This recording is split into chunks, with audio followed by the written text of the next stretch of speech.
Rifles from a Canadian company are being used in Sudan by a paramilitary group accused of civilian massacres. CBC's Visual Investigations Unit analyzed these photos of fighters posted to social media to uncover how weapons made by a small company in British Columbia are being used in a war zone more than 12,000 kilometers away. This is a very egregious violation.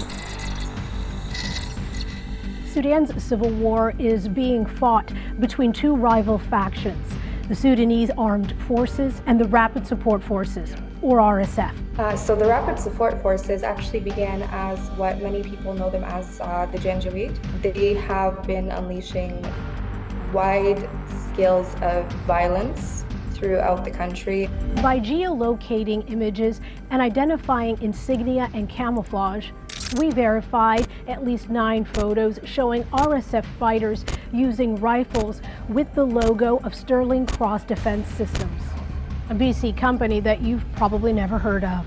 It only has a bare-bones website, but it's won contracts with the RCMP and the Department of National Defense. In this October 2024 video released by the RSF, taken just south of Khartoum, which we know based on this bridge and these hydro towers in the background, this fighter turns around and just for a few frames, you can see this logo which matches Sterling Cross. In another photo, we see a fighter with RSF camouflage and insignia holding a Sterling Cross rifle over his shoulder. The company has produced this rifle since at least 2019.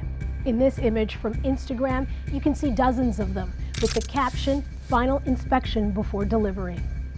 Now, it's not clear how the weapons got into Sudan, and that's a problem, because Canada has had an arms embargo against Sudan since 2004.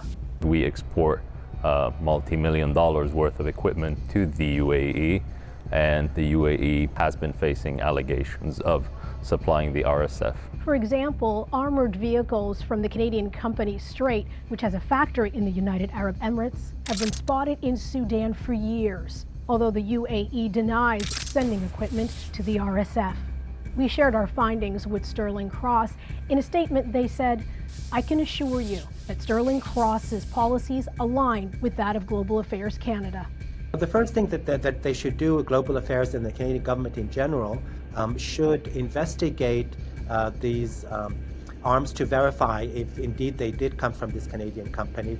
After contacting Global Affairs Canada, it said it has a legal requirement to review all permits on a case-by-case basis. And if these laws are violated, we will ensure those responsible face legal consequences that could include fines, seizure of goods, and criminal prosecution.